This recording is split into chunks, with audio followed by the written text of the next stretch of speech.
Amen. Que le Seigneur soit glorifié, que Dieu soit loué, lui qui nous fait grâce, lui qui nous accepte dans sa demeure. Est-ce que tu crois que tu es béni? Nous sommes bénis parce que nous sommes en Christ Jésus. Amen. La seule bénédiction qui restait, c'est Isaac qui avait, c'est Jacob qui a eu cette bénédiction. Et ces choses parlaient de Jésus-Christ. C'est en lui qu'on a mis toute la bénédiction. Lorsqu'Ésaü a dit, il n'en reste pas d'autre, il lui a dit non, il n'y a pas d'autre bénédiction. Ces choses parlaient de Jésus-Christ. Amen. Et celui qui est en Christ Jésus ne peut pas être maudit sans cause. D'ailleurs, être en Christ, c'est pratiquer la parole de Dieu. Donc, il ne peut rien nous arriver. Est-ce qu'on se comprend? Que le Seigneur soit richement béni pour la grâce qu'il nous fait. Nous allons très rapidement poursuivre ce qu'on avait commencé. Nous parlons des vierges, nous parlons du moins des 4 types de terre. Il y a la première terre que nous avions vue. Cette terre s'appelle, si on peut donner ça un nom, c'est des païens qui sont à l'église, qui ne reçoivent pas la parole, qui ne peuvent pas garder la sémence. On a pris l'exemple de Judas qui a marché avec Jésus, mais qui n'a jamais pu garder la semence, qui n'a jamais pu faire du bien. Est-ce qu'on se comprend? Mon souhait, c'est que tu ne sois pas cette terre-là. Mon souhait est que tu ne sois pas de ceux qui ont accompagné des personnes des autres et qui aujourd'hui se sont égarés, ou bien même au jour de l'enlèvement, que tu restes. Est-ce qu'on se comprend? On a vu ça aussi avec les ramassis qui ont marché avec Moïse dans le temps de la loi et qui étaient incapables de pouvoir faire du bien ou de pouvoir marcher selon la parole. C'est même eux qui suscitaient tout ce qui était révolte. Est-ce qu'on se comprend? C'est eux. C'est pourquoi ces choses-là, on les enseigne pour que nous ayons la sagesse. Pour qu'en tant qu'enfants de Dieu que nous sommes, que nous fassions attention.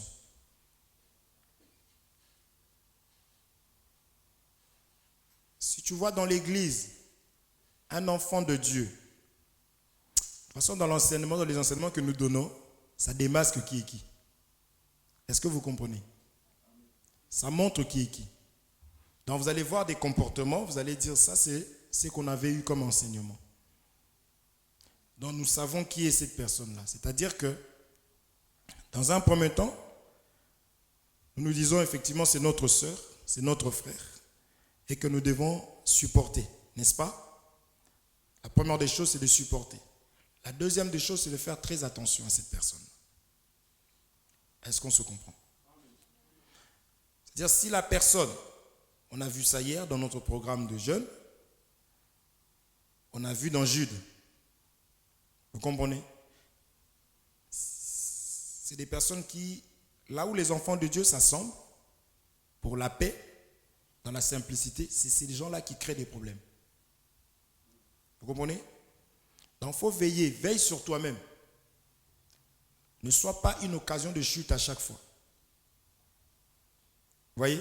Parce que les gens, les frères risqueraient, au bout d'un certain moment, s'éloigner de toi. Tu ne diras pas que personne ne m'appelle, personne ne m'approche. C'est parce que les gens ont vu que lorsque tu es avec des gens, tu es toujours en train de combattre l'œuvre. Tu vas critiquer. Oh, on a dit que l'œuvre c'est toi, l'œuvre c'est moi. C'est des gens qui vont dire faites attention, fais attention. Ils ne vont jamais te dire éloigne-toi. Mais vous allez voir seulement, mais pourquoi tu me dis de faire attention? Qu'est-ce qui se passe? Est-ce qu'il y a un problème? S'il y a un problème, approche-toi de la personne concernée, comme Galate nous dit. Vous comprenez? Tu fais ça une fois, deux fois, tu vois que la personne répète, la personne continue. Mets dans ta tête que cette personne-là, bien que je vais la supporter, parce que peut-être que la personne peut changer demain, mais par rapport aux œuvres que tu vois là, comprends que non, cette personne-là, je dois faire attention parce que peut-être qu'elle ne le sait pas, mais elle est en train de combattre en réalité l'œuvre de Dieu. C'est la raison pour laquelle nous enseignons. Parce que l'enseignement, on doit lire ça dans le comportement de chacun de nous. Amen. Cet enseignement produit la foi. C'est pour cela qu'on avait touché un peu Abraham. C'est ce que nous allons encore toucher. Que la parole de Dieu que nous écoutons est censée produire en nous la foi. Or, la foi, ça se voit par les actes que tu poses. Amen. Donc, cette première terre-là, visiblement, comme elle n'a pas gardé la semence, or, cette semence-là, c'est aussi ça, l'huile. Parce qu'on avait expliqué que l'huile, le Saint-Esprit, c'était l'enseignement. Parce que Jésus avait dit, vous recevrez une puissance venant d'en haut. Il a parlé de ça en termes de puissance. Et l'Écriture dit, l'évangile est une puissance. Amen. Donc là, je les ai mis ensemble pour expliquer seulement en gros que la semence en question, c'est ça, Dieu, c'est le Saint-Esprit. Or, le Saint-Esprit, c'est l'Esprit de Dieu. C'est Dieu qui est saint, saint, saint. Amen. Vous suivez? Vous comprenez? Ça va? Donc, c'est là qu'un enfant de Dieu doit faire très attention. Parce que tu ne peux pas avoir le Saint-Esprit sans être enseigné, sans avoir l'enseignement. Ce n'est pas possible. Tu ne peux pas non plus avoir l'enseignement sans avoir le Saint-Esprit. Bien qu'il y a des choses qui doivent s'accomplir, c'est-à-dire les ministres qui doivent venir pour prier, les vendeurs d'huile, n'est-ce pas? Qui doivent aussi prier. Mais il faut savoir qu'avant de prier, ces personnes-là, il faut d'abord qu'en vous, que vous ayez entendu, écouté le véritable enseignement. Sans quoi, tu ne recevras pas le Saint-Esprit. Et je ne suis pas en train de dire que tu ne vas pas parler en langue. Je ne suis pas en train de dire que tu ne vas pas sentir quelque chose. Si, tu vas sentir ces choses-là. Mais ça sera autre chose. Parce que Dieu reste dans ses principes. C'est la raison pour laquelle on avait vu dans Actes des Apôtres chapitre 10, la dernière fois je disais Acte 10 alors que je parlais de Acte 8 que nous allons lire, on a vu Pierre arriver chez Corneille et pendant qu'il parlait seulement de l'enseignement, le Saint-Esprit est descendu. Amen. Amen. La deuxième terre, on a vu que c'est une terre qui reçoit la parole, mais qui a la pierre. On a appelé ça l'incrédulité. Et l'incrédulité et la parole ne peuvent pas marcher ensemble. Donc il y avait un problème. Du coup, lorsque le soleil s'est levé, ça a séché. On a expliqué que c'était Israël. Lorsque Jésus s'est levé, Israël a séché. Vous comprenez? On a vu la troisième terre, que nous sommes en train d'associer ça avec les vierges folles. C'est une terre qui reçoit la parole, qui reçoit la semence, mais cette terre-là on va voir la présence des épines. Les épines, on a vu que ce sont les soucis du siècle présent, tout ce qui est matériel. Les épines freinent la croissance. Les épines freinent la croissance. C'est bon? Et c'est dans cette terre que nous sommes en train d'essayer d'avancer. Parce qu'on avait vu Matthieu chapitre 25, les vierges folles, qui n'avaient plus de l'huile. Et on leur a dit, allez chez ceux qui en vendent. Est-ce que vous vous rappelez? Oh, ouais, t'es loin. Hein? Il faut aller chercher l'huile chez les personnes qui en vendent. Donc on a expliqué que les vendeurs d'huile, dans Actes chapitre 10, on en voit un. On va voir ça aujourd'hui, on va lire, allons, Actes chapitre 8.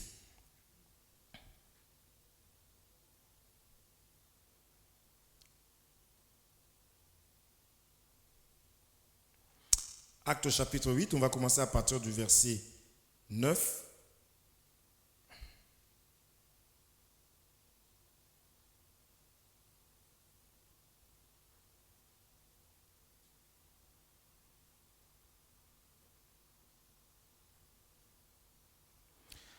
Actes chapitre 8, verset 9. Je lis au nom de Jésus-Christ. Un homme appelé Simon habitait dans cette ville depuis un certain temps.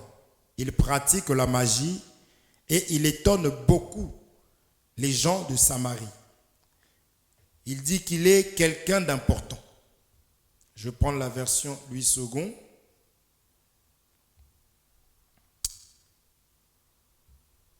Il y avait auparavant dans la ville un homme nommé Simon qui, se donnant pour un personnage important, exerçait la magie et provoquait l'étonnement du peuple de la Samarie. Tous, depuis le plus petit jusqu'au plus grand, l'écoutaient attentivement et disaient: celui-ci est la puissance de Dieu, celle qui s'appelle la grande. Il écoutait attentivement parce qu'il les avait longtemps, ils écoutaient attentivement parce qu'il les avait longtemps étonnés par ses actes de magie. Mais quand ils eurent cru à Philippe, qui leur annonçait la bonne nouvelle du royaume de Dieu et du nom de Jésus-Christ, hommes et femmes se firent baptiser. Simon lui-même crut, et après avoir été baptisé, il ne quittait plus Philippe, et il voyait avec étonnement les miracles et les grands prodiges qui s'opéraient. Donc, le peuple crut. Avant, ils avaient cru à un magicien. Après, le peuple va écouter maintenant l'évangile. Vous comprenez? Or, ce que le magicien faisait, ils ont appelé ça la grande puissance. C'est pourquoi on explique que l'évangile est une puissance et que le Saint-Esprit, c'est une puissance. Amen. Mais ils avaient cru d'abord à Philippe, ils ont dit, à Simon, ils ont dit, mais cet homme-là, vraiment, c'est un homme de Dieu. C'est ici que beaucoup de chrétiens sont. En voyant des miracles, vous comprenez? Parce que c'est un magicien. Les magiciens font aussi des miracles. Aujourd'hui, les magiciens sont rentrés dans les églises avec des Bibles et ils font tomber des gens. Vous allez voir des gens en train de filmer, des papas qui se lèvent, qui vont seulement devant comme ça pour tomber à la télé. Je ne sais pas si vous comprenez. Donc ils se mettent là et puis ça vient, lui il arrive et les gens tombent. Mais l'évangile n'a pas été donné pour que les gens tombent. L'évangile nous a été donné pour que nous puissions être transformés, changer de vie. Pour savoir que ça vient de Dieu, il faut voir la personne transformée. On avait parlé du fou de Gadara. C'est ça un enfant de Dieu. Un enfant de Dieu enseigné ne peut pas être épaté parce que les gens tombent. Parce que déjà, ta parole, la Bible nous dit déjà qu'il y avait déjà, c'est pas d'aujourd'hui, ces personnes que nous voyons aujourd'hui là, qui se lèvent, qui n'ont pas d'enseignement, qui n'enseignent pas, qui font tomber les gens par-ci, par-là, et que les gens suivent. Ces personnes ont toujours existé. Vous comprenez?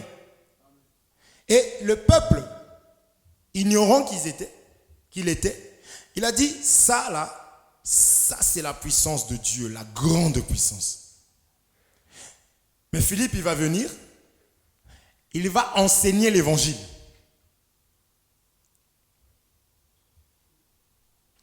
Philippe va enseigner l'évangile et le peuple va croire, va accepter le baptême. Simon lui-même, magicien qu'il était, il va aussi y croire. Est-ce qu'on se comprend? C'est là que je voudrais parler de la Vierge folle aussi ici. Parce que ici, nous voyons un peuple, nous voyons Simon aussi. La Bible dit premièrement qu'il a cru. Et il est resté à côté de Philippe.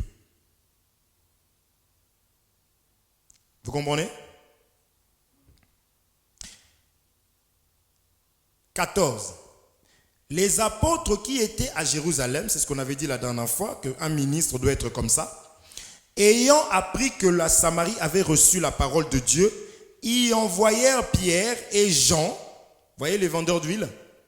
Ceux-ci, arrivés chez les Samaritains, prièrent pour eux afin qu'ils reçussent le Saint-Esprit.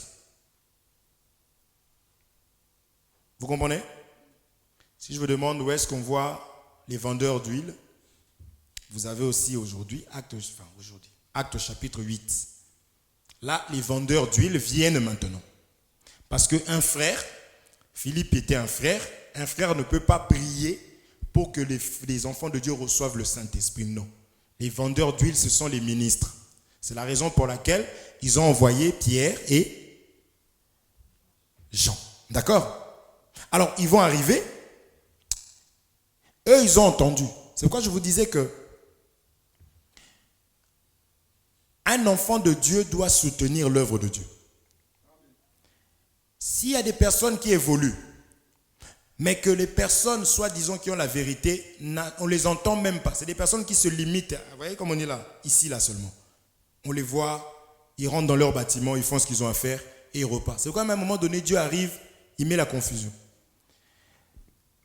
L'évangile a été donné pour gagner, pour propager, pour que l'évangile soit propagé. Vous comprenez? Donc, ces hommes ont entendu qu'il y a des personnes qui ont cru à l'évangile et ils sont venus. C'est les ministres, ils sont venus. Vous comprenez? Nous, quand on entend comme ça, on est en colère. Est-ce que vous voyez? Nous, quand on entend comme ça, on est en colère. C'est pourquoi on se combat, on se piétine entre nous. Et que l'évangile n'avance même pas. Ceux qu'on appelle des faux, les gens que je suis en train de citer là, qui font tomber les gens par-ci par-là, eux, je vais aller voir que la salle remplit. Parce que quelque part, ils ont fait des liens, ils ont des personnes, ils ont des collaborateurs. Est-ce qu'on se comprend? Mais nous, soi-disant qu'avant la vérité, nous nous mordons entre nous. Vous comprenez? Même dans l'église, dans l'œuvre de Dieu, un enfant de Dieu, comme j'en sais, ne peut pas piétiner les autres, ne peut pas vouloir le malheur des autres. Un enfant de Dieu ne peut pas vouloir que lui seulement soit je ne sais comment et que les autres, non. Il faut qu'on ait les mêmes sentiments. Lorsque tu entends que l'autre est mal, il faut que toi, tu te mettes à la place de l'autre. Je vous donne des signes. Quand vous voyez une personne qui veut toujours moi, quand il a, il disparaît. Mais quand il n'a pas, j'ai un problème. Vous comprenez ou pas? Je vous donne des signes. Un enfant de Dieu ne peut pas en avoir et cacher et faire comme si. Mais lorsqu'il est dans le besoin, là il parle. Non. La Bible dit, pleurez avec ceux qui pleurent, réjouissez-vous avec ceux qui se réjouissent. J'ai déjà expliqué ça ici. Je mange, ce doigt-là mange, celui-là il n'a rien. Il demande, donnez-moi aussi. C'est impossible si nous sommes un même corps. Amen. Ça, c'est des signes. Je reviens ici. Bref, les ministres vont venir. Pour reconnaître un ministre, la Bible dit Jésus allait de lieu en lieu faire quoi? Sauver. Est-ce qu'on se comprend? Donc, un ministre, son rôle à lui, parce que les ministres, ce sont, en fait, Jésus est le ministre par excellence. D'accord? Les 5 dons ministériels étaient en lui. Il est lui-même ministre par excellence. Maintenant, il s'est départagé. Il a donné les uns comme apôtres, comme prophètes, ainsi de suite. Donc, c'est des parties de Jésus-Christ pour le travail. Donc, ils doivent avoir les mêmes caractéristiques que Jésus. Vous comprenez? Pour sauver. Ils ont le souci de sauver. Le reste, ce n'est pas son problème. Il est capable de s'effacer, de disparaître, pourvu qu'il y ait la vie. Vous comprenez? Jésus a dit, qui cherchez-vous? Bon, prenez-moi, laissez ceux. Donc, un ministre ne peut pas vouloir que l'œuvre de Dieu puisse mourir, qu'un enfant de Dieu puisse mourir. Il ne peut pas. Veillez bien par rapport à ça. Amen. Alors ici, pour continuer, ils sont venus. Je reprends au 14. Les apôtres qui étaient à Jérusalem, ayant appris que la Samarie avait reçu la parole de Dieu, et envoyèrent Pierre et Jean, ceux-ci arrivaient chez les Samaritains, prièrent pour eux afin qu'ils reçussent le Saint-Esprit, l'huile. D'accord? Car il n'était pas encore descendu sur aucun d'eux. ils avaient seulement été baptisés au nom du Seigneur Jésus. Alors Pierre et Jean leur imposèrent les mains, vous voyez, et ils reçurent le Saint-Esprit. Maintenant écoutez, 18. Lorsque Simon vit que le Saint-Esprit était donné par l'imposition des mains des apôtres, il leur offrit de l'argent en disant, accordez-moi aussi ce pouvoir, afin que celui à qui j'imposerai les mains reçoive le Saint-Esprit. Mais Pierre lui dit, que ton argent périsse avec toi, puisque tu as cru que le don de Dieu sacré a prix d'argent. Il lui dit, il n'y a donc pour toi ni part ni lot dans cette affaire, car ton cœur n'est pas droit devant Dieu. Est-ce que vous comprenez? Amen. Quelqu'un peut faire semblant de croire, d'écouter la parole de Dieu, de venir à l'église, mais dans son cœur, vous comprenez? Ne pas être droit. Il était avec, la Bible dit, il s'est attaché à Philippe. Il marchait avec Philippe. Il écoutait la parole. Donc forcément, les gens, certainement, aujourd'hui, les gens allaient dire, non mais celui-là, vraiment, il est appelé. Hein. Waouh! C'est pour cela que toi qui entends ça, si dans ton cœur, tu n'es pas droit, sois droit dans ton cœur. Parce que ces choses-là, nous les recevons au temps de la grâce. Les choses ne sont pas finies. Mais un jour, ça va s'arrêter. Mais avant que ça s'arrête, fais le travail dans ta vie d'être droit, d'être sincère avec toi-même. C'est l'hôpital, n'est-ce pas? Nous venons pour avoir des soins. Il faut être honnête. Parce qu'un jour, Dieu finit par dévoiler.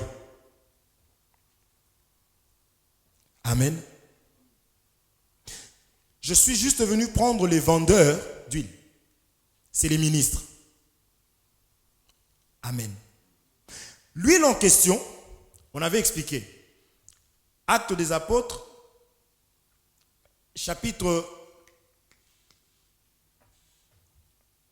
Actes des apôtres, chapitre 1, Jésus s'en va.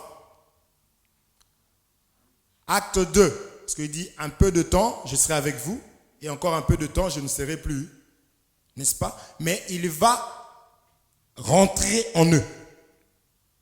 D'accord? Le monde ne me verra plus, mais vous, vous me verrez parce que je serai en vous. Donc, c'est Jésus dans Acte 2 maintenant qui revient sous forme du Saint-Esprit. C'est lui le véritable huile. On dit quoi, la véritable? Le véritable. On dit quoi, Anaïs? Anaïs, elle rigole tout le temps. Anaïs, quand tu poses une question... Vous comprenez? Donc, c'est Jésus finalement qui vient dans l'homme.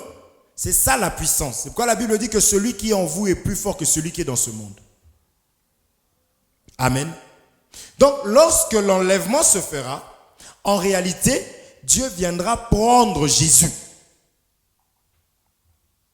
Amen.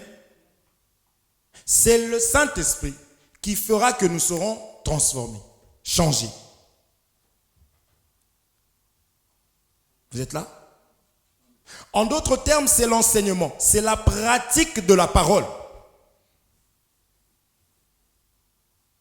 Donc, ce Saint-Esprit-là, c'est ça qu'on appelle le sceau.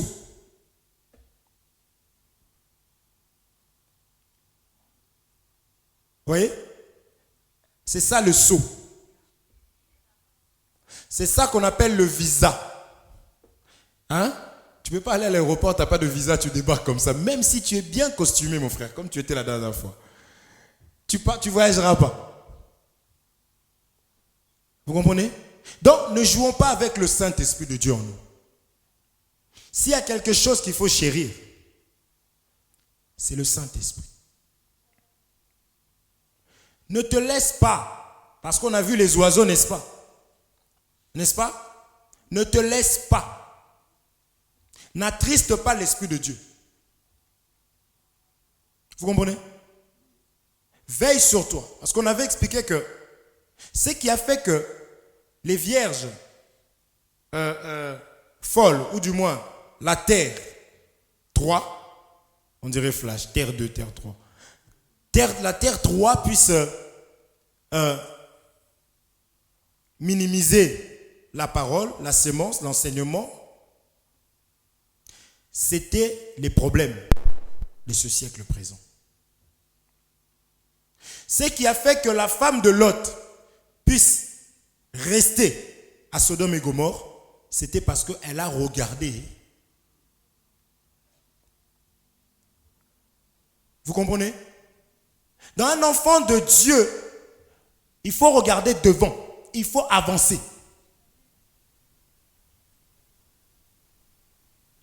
Est-ce qu'on se comprend? Parce que il y avait des personnes, on avait vu ça d'un fois, qui étaient devant Jésus. Nous sommes les fils d'Abraham. Jésus a dit oui. Oui, vous êtes... Parce que les Juifs descendent d'Abraham, n'est-ce pas? N'est-ce pas? Il n'y a pas de problème. Quant à la chair, ça c'était charnellement que Jésus a dit oui. Mais quand ils ont commencé à parler, le second langage, c'était pour parler de ce qui est esprit. Jésus a dit non. Vous n'êtes pas de la postérité d'Abraham. Votre père, ce n'est pas Abraham. Ils étaient scandalisés. Il dit parce que Abraham, lui, n'a pas fait ce que vous voulez faire. Vous voulez me tuer? Abraham ne l'a pas fait. En d'autres termes, vous voulez dire que vous dites que vous êtes des enfants de Dieu, mais regardez vos cœurs, regardez vos œuvres. Est-ce qu'on se comprend? Regarde-toi, dès qu'il y a un petit problème de rien du tout, tu commences d'ailleurs par, tu changes de nature, tout le temps. Tu es chrétien lundi, mardi, païen, mercredi chrétien, jeudi, vendredi, païen. Tu es chrétien quand ça t'arrange. Est-ce que moi, comme je suis là, je peux devenir blanc demain? Je ne peux pas. Je peux éclaircir, vous allez comprendre. Frère, quelle crème tu mets là? Mais je ne peux pas devenir comme Naïs ou comme Isabelle ou comme Guillaume. Si vous allez dire, il y a un problème, n'est-ce pas? Donc, c'est ça être chrétien. Tu es comme ça, tu ne peux pas changer. Or, c'est un combat. Il faut d'abord croire pour être comme ça, constant. Il faut avoir la foi que Jésus a vaincu, que moi je vais vaincre. Comment tu vas dire que je vais vaincre s'il n'y a pas de combat devant toi? Il y a des gens, quand ils s'étaient battus la première fois, des gens comme nous là, toujours des peureux. Un jour, je me suis battu, j'ai tapé le gars, en ayant peur. Hein. Et après, je me suis découvert. C'est-à-dire que quand il y a des épreuves devant toi, la manière dont tu vas braver, vous comprenez? Toi-même, tu vas te dire, ok. D'accord. Vous comprenez? Et plus tu vas avoir l'assurance. Pourquoi ils font exprès de prendre cet homme Abraham? Allons lire. Allons lire. Que Dieu nous aide. Parce que la foi aujourd'hui, vraiment... Regardez ce que la Bible même dit. Galates chapitre 3, verset 29. Galates chapitre 3, verset 29.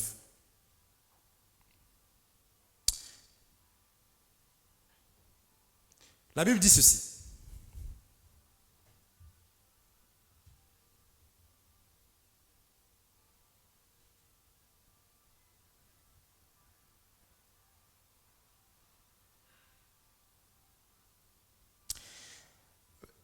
Je commence à partir du 27.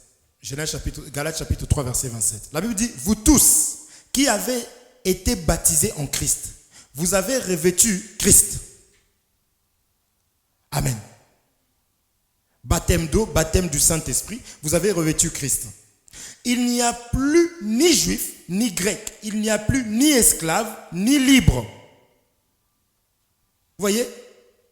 Donc, tu n'es plus esclave du péché. Tu n'es pas libre non plus. Parce que tu appartiens à Christ. Amen. Donc, tu dois maintenant vivre comme Christ, pratiquer la parole. C'est ça qu'on dit, il n'y a plus ni esclave, ni libre.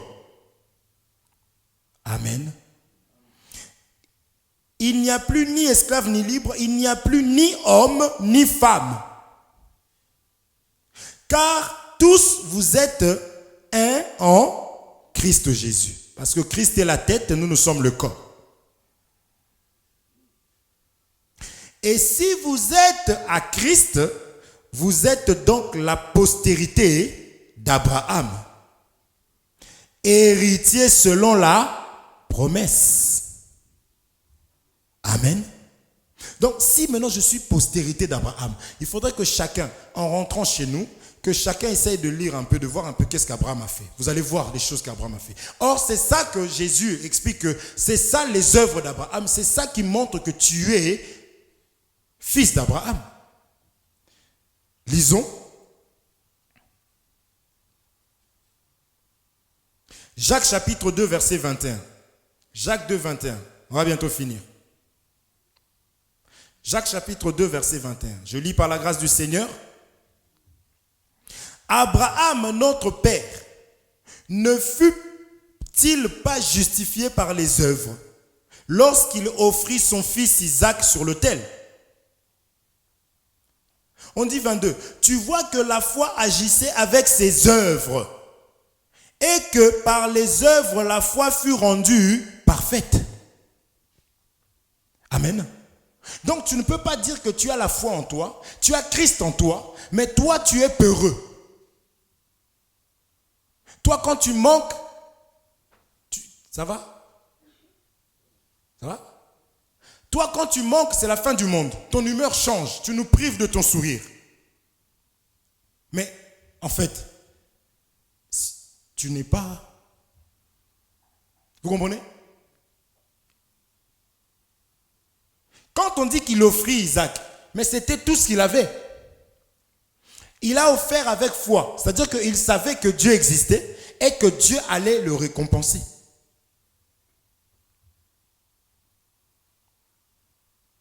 Est-ce que vous êtes là? C'est quand tu n'as pas la foi que tu dis non, c'est fini, j'en aurai plus. Mais quand tu as la foi, tu sais que tu es entre les mains de Christ. Même quand tu es malade. Aujourd'hui, les chrétiens ne veulent plus être malades. Mais comment Dieu va se glorifier? Est-ce qu'on se comprend? On ne veut plus manquer. C'est d'ailleurs la raison pour laquelle tu es égoïste, parce que tu te dis non, j'en aurai plus. Mais si, pendant que la Bible dit on t'enlèvera même ce que tu penses avoir. Parce qu'en réalité, la manière dont tu gères ça, ce n'est pas à toi déjà. Parce que la terre qui fructifie les choses, c'est Jésus-Christ. Amen. Cécilou, tu es là? Surtout toi. Je veux que tu écoutes très bien, s'il te plaît. Je dis s'il te plaît, t'as vu? Hein? Écoute ça. Si on t'appelle postérité d'Abraham, tu es un prince. Abraham était un prince, frère. Or, en réalité, ça parle de Jésus-Christ. C'est là que les choses s'arrêtent. En Jésus, il n'y a plus ni arabe, ni juif, ni quoi que ce soit. Nous sommes tous des frères et sœurs. C'est pourquoi, dans l'église, il faut qu'il y ait de tout. Vous comprenez? Donc, en Christ, nous avons un même Père. Amen. Je lis une autre écriture. Regardez. « 2 Corinthiens chapitre 5 verset 6. Ah Seigneur. 2 Corinthiens chapitre 5 verset 6.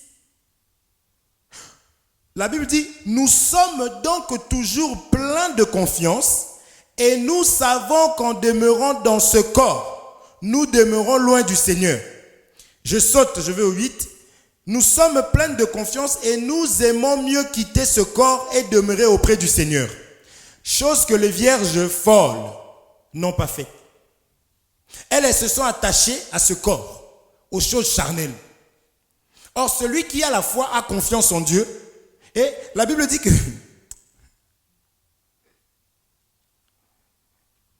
ce corps ici, là, tout ce qui est charnel, fait que je m'éloigne du Seigneur.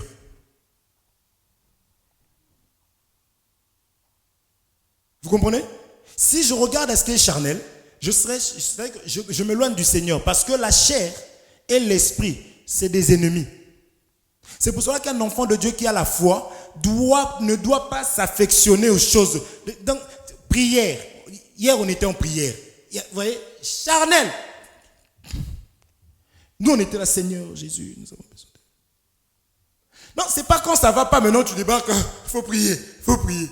Va prier toi-même. Nous ne sommes pas là pour élever des bébés.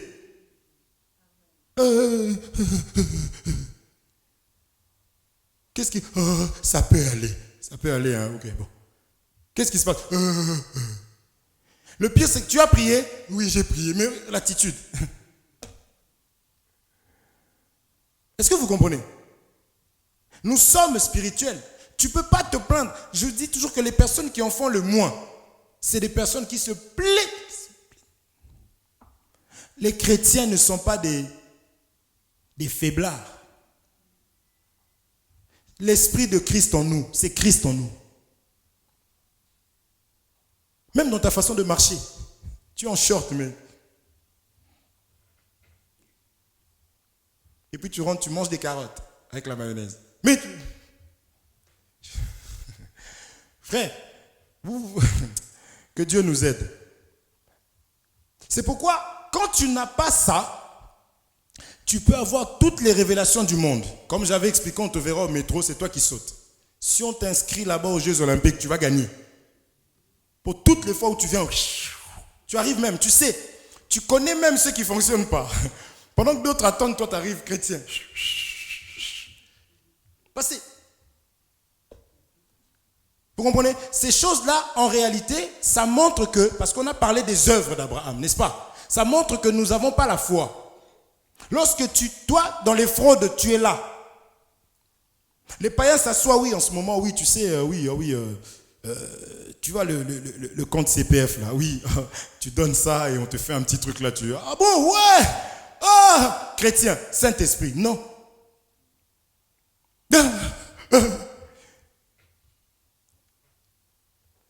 Le pire, c'est que tu fais des projets avec cet argent-là. Mais moi, je vois que tu n'as plus déjà cet argent-là. Mais toi, tu ne te rends pas compte. Et tu vois que Dieu va créer des difficultés. Tu vas dire, ah mince. Dieu, c'est le sage. Écoute, tu es avec ton mari? Oui. Vous êtes déclaré? Oui. Écoute, dites que vous n'êtes pas ensemble.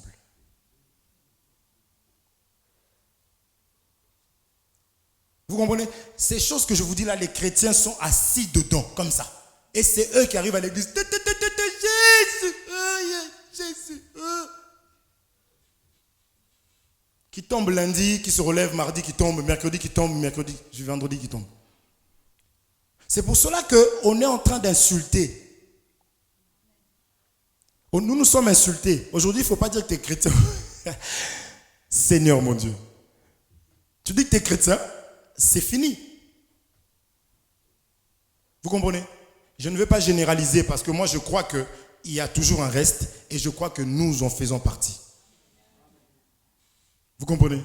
Mais veillons sur ces choses-là. Mon juste vivra par la foi. On te voit sourire. Le frère m'a fait rire la dernière fois. On arrive à la gare. Le prochain train était dans 1 heure. Je dis gloire à Dieu, je vais pour m'asseoir. Or que lui, dans sa tête, il me regardait et dit Mimi. Oui, je savais qu'il allait dire gloire à Dieu. Mais qu'est-ce que je peux dire? Vous comprenez? Un enfant de Dieu dit gloire au Seigneur. C'est-à-dire que s'il plaît à Dieu que je sois dans cet état, je serai dans cet état. Voyez? Vous êtes là. Ethan et Elia sont là. Est-ce que vous pensez vraiment que c'était dans la volonté d'Ethan ou d'Elia d'être ici? Non. Mais parce que vous êtes des autorités, vous êtes les parents, c'est vous qui décidez sur la vie de la personne. C'est ça que Jésus nous a montré lorsqu'il arrive dans le jardin. Il prie, Père, est-ce que tu peux éloigner cette coupe? Est-ce que tu peux éloigner? Il parlait de l'œuvre de la croix. Mais il dira, toutefois, non ma volonté, mais ta volonté à toi. Comment on peut avoir Abraham pour père et ne pas faire les œuvres qu'Abraham a pu faire? Vous comprenez? Il a cru, cet homme-là. Il a eu confiance en Dieu. Il y a beaucoup de choses que nous faisons parce qu'on n'a pas confiance en Dieu. Est-ce que même on croit que Dieu existe? Je ne sais pas. Parce que moi, avant de faire quelque chose, je sais d'abord qu'il est là avec moi. Je parle avec lui, moi. Donc, je ne peux même pas rester tout seul et dire « Ah, celle-là m'énerve ». Je ne peux pas. Vous comprenez? Je ne peux pas parce qu'en fait, je ne suis pas seul. Est-ce que vous comprenez? Que le Seigneur vous bénisse. Je voulais juste que chacun puisse vraiment avoir confiance au Seigneur. S'il y a des hommes qui nous ont été infidèles, Dieu n'est pas infidèle. C'est pourquoi nous chantons « Je ne peux imaginer ». Il a déjà montré cela en donnant sa vie pour nous alors que nous ne le connaissions pas.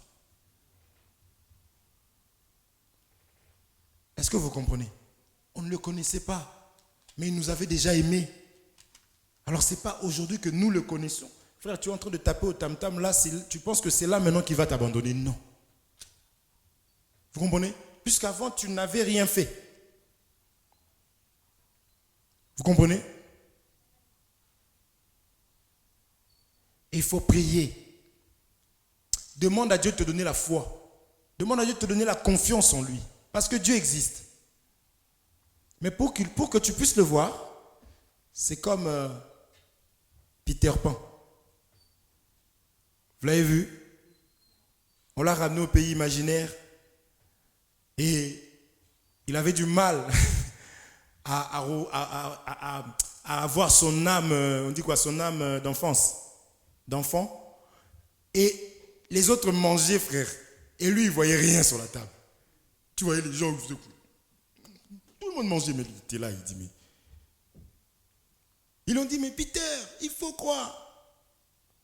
Vous comprenez? Donc, si Dieu ne fait pas, c'est parce que tu ne crois pas qu'il existe. Donc, il a fallu, les gens mangeaient, lui, il était là, il avait faim. Et puis, Dieu, sans la foi, nul ne peut lui être agréable. Il ne peut pas te sauver si tu ne crois pas qu'il existe. Et à un moment donné, il était là. Tellement que les autres mangeaient, ça l'énervait. Il prend un truc, bon, il rentre dans le délire, entre guillemets. Il prend un truc là, il fait ça. Il ne voyait rien, mais il prend juste, il jette comme ça. Il voit un truc qui apparaît comme ça, la purée. Il fait ça, il voit la table garnie. Puis ils aimaient bien le porc, là, retourner comme ça avec la pomme dans la bouche. Il voit la nourriture, il commence à manger. C'est-à-dire que Dieu ne peut rien faire si toi, tu ne crois pas. Dieu ne peut pas agir. En fait, l'incrédulité annule. Le fait aussi de s'attacher aux choses matérielles, ça annule. Vous comprenez? Que Dieu vous bénisse, je m'arrête là. On va élever nos voix.